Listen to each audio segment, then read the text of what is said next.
As nations grow, they have to remember that the human spirit cannot be repressed. That the human spirit is something that seeks to be free. That this cannot be conquered by governments.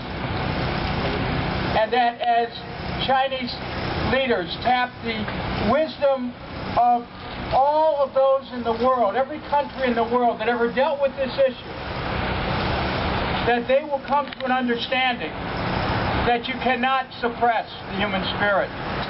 And so we are here to celebrate the Nobel Prize that was given to Liu Xiaobo. But we're also here to remind our friends in the Chinese government that you cannot suppress the human spirit, that freedom yearns to be born and to express itself. 谢谢。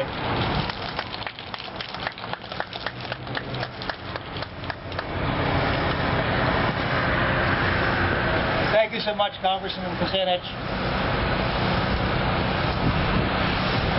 I want to say just a few words before I introduce our next speaker, who is Annette Lantos. This is what I want to say here, very briefly. We are here because Dr. Liu is not there in Oslo to receive his prize. Please note the empty chair beside me. A similar empty chair reserved for Dr. Liu was on the platform at the Nobel Peace Prize in Oslo earlier today. We are speaking out here because Dr. Liu is behind prison walls in China and cannot speak. We are here to demonstrate our solidarity with that courageous champion of human rights, and to let him and his wife, Liu Xiao, who is under house arrest, to know that they are not alone. We are with them in spirit, in mind, in heart. Dr. Liu has said, "I have no enemies," but it is clear that the Chinese Communist government considers Dr. Liu to be their enemy. Why? Why would they? Can you hear me? Yeah. I congratulate all of you for coming out in this freezing cold, snowy morning, and it shows your commitment to the principles for which we stand. I'm really very honored to be here.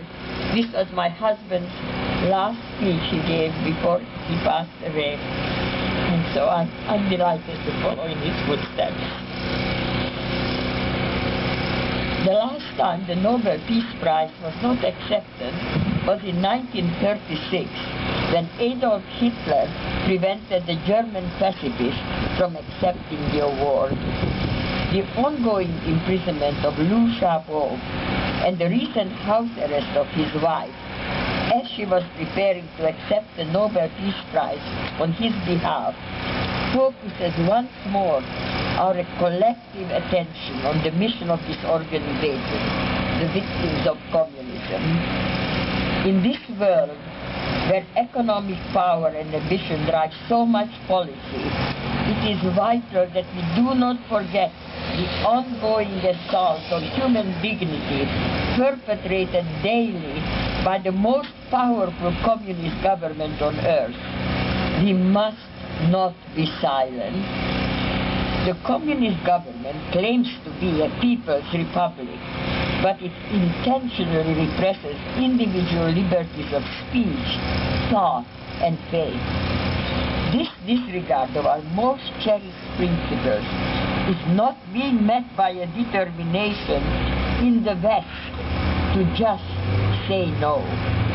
We who are blessed to live in a nation where freedom of expression and faith is assumed must not be apathetic to the injustices of oppression of others. This summer, at a performance of the Shenyun Ballet at the Kennedy Center, I was again reminded that the Chinese Communist police are still under orders to arrest and break the will of anyone who follows the peaceful spiritual discipline like the Falun Gong.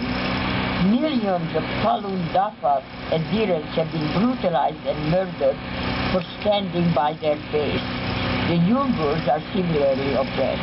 The Tibetan spiritual leader, the Dalai Lama, who expresses no hatred towards the Chinese and believes that the best way to work with China is not through confrontation but through determination and decision, backed up by enormous sacrifice of the Allied forces who finally said no to the fascist dictators and tormentors. We are living because numerous courageous individuals, including a man whom often we also remember, Raoul Wallinger, and the director of feature on Chinese Communist Party members and districts. And these photos, those men on these photos were all prosecuted by China Communist Party.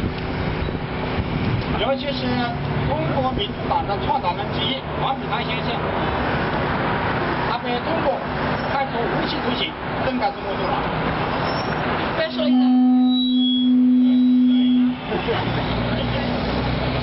the founder of China Communist Party, Mr. Wang Bingzhang.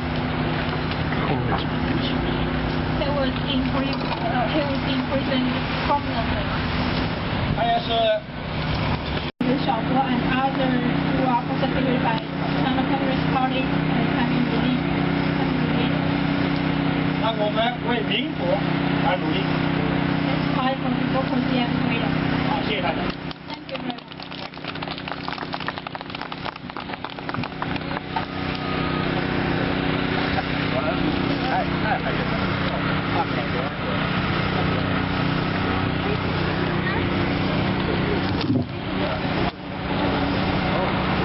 Ladies and gentlemen, it's now my pleasure to ask Jonathan Kham, the Chinese Coalition for Citizens' Rights, to join us to say a few words.